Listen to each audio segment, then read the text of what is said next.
Sunday কিংবা যে কোনো স্পেশাল দিনে আমরা তো মাটন খেয়েই থাকি, আর সেই মাটন যদি স্পেশালভাবে তৈরি করা যায় তাহলে তার স্বাদ কিন্তু দ্বিগুণ বেড়ে যায়। তাহলে আর দেরি না করে ঝটপট রেসিপিটা শুরু করি। আজকে আমার রেসিপি হান্ডি মাটন।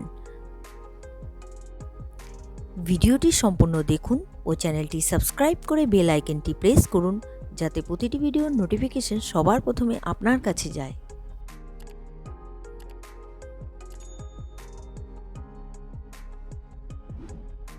আমি এখানে 600 গ্রামের মতো নিয়েছি মাটন। তার মধ্যে আমি দিয়ে দিচ্ছি 2টো তেজপাতা আর 2টো রসুন, গোটা রসুন দিয়ে দিলাম। এখানে 3টে বড় সাইজের পেঁয়াজ কুচি দিয়ে দেওয়া হচ্ছে,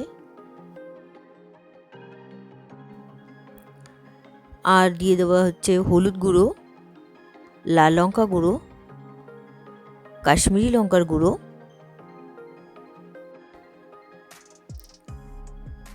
ধনে গুঁড়ো, এবার দিয়ে দেওয়া হবে জিরে গুঁড়ো,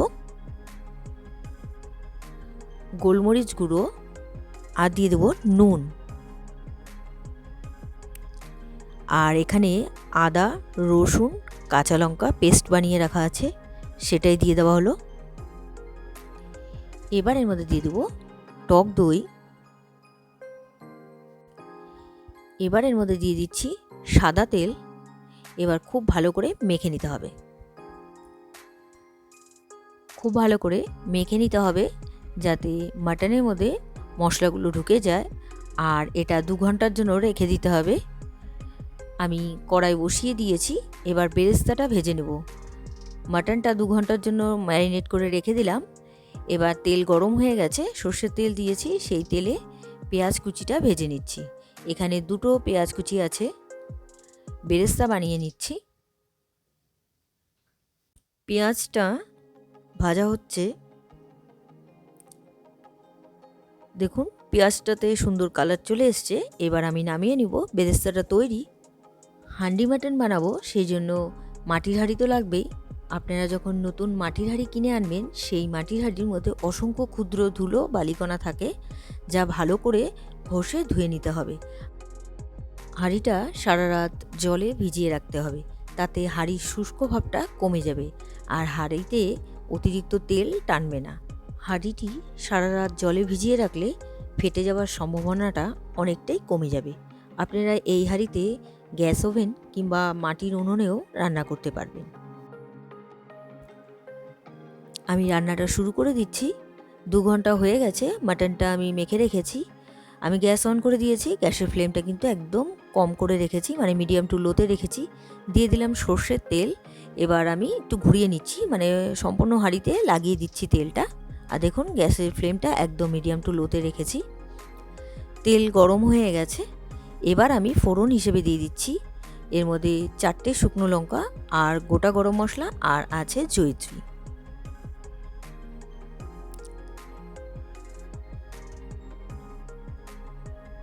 এবার সম্পূর্ণ গোটা গরম মশলা আর দিয়ে দিলাম 4টে শুকনো লঙ্কা, নাড়াচাড়া করে দিচ্ছি। ফোড়ন থেকে যখন সুন্দর গন্ধ বেরিয়ে যাবে, তখন আমি জিরে দিয়ে দিব। ফোড়ন থেকে সুন্দর গন্ধ বেরিয়ে গেছে, আমি জিরে দিয়ে দিলাম। জিরে দিয়েও আবারও একটু নাড়াচাড়া করে দিলাম। এবার আমি মেখে রাখা মাটনটা দিয়ে দিলাম।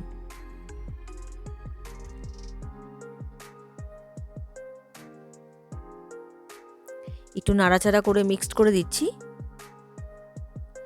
আর আমি আলু ভেজে রেখেছিলাম, সেটা আলুটা দিয়ে দিলাম। আলুটা সম্পূর্ণ অপশনাল, আপনারা চাইলে নাও দিতে পারেন। একটু নাড়াচাড়া করে আমি ওপর দিয়ে আর একটু সর্ষের তেল দিয়ে দিচ্ছি, আর দিয়ে দিচ্ছি বেরেস্তা। আমি বেরেস্তা বানিয়ে রেখেছিলাম, সেটাই দিয়ে দিচ্ছি। এবার আমি ঢাকা দিয়ে দেবো, আর গ্যাসের ফ্লেমটা কিন্তু মিডিয়াম টু লোতেই থাকবে। এই যে ঢাকা দিয়ে দিলাম, আর পুরো সিল করে দিতে হবে, সেই জন্য আমি আটা মেখে রেখেছি, সেই আটা দিয়ে সম্পূর্ণ মুখটা আমি সিল করে দিচ্ছি। আমি 45 মিনিটের জন্য রান্নাটা করব। 45 মিনিট পর আমি তারপর ঢাকনা খুলব। মাঝে মাঝে একটু ঝাঁকিয়ে নিতে হবে, এইভাবে নাড়া তো যাবে না, সেই জন্য মাঝে মাঝে আমি ঝাঁকিয়ে নিয়েছি। 45 মিনিট হয়ে গেছে, এবার আমি গ্যাসটাও অফ করে দিয়েছি। এবার আমি ঢাকনা খুলছি। আটাগুলো যেহেতু শক্ত হয়ে গেছে, সেই জন্য আমি কেটে কেটে ফেলে দিচ্ছি। এবার ঢাকনাটা খুলে নিলাম। মাটনটা আমার তৈরি।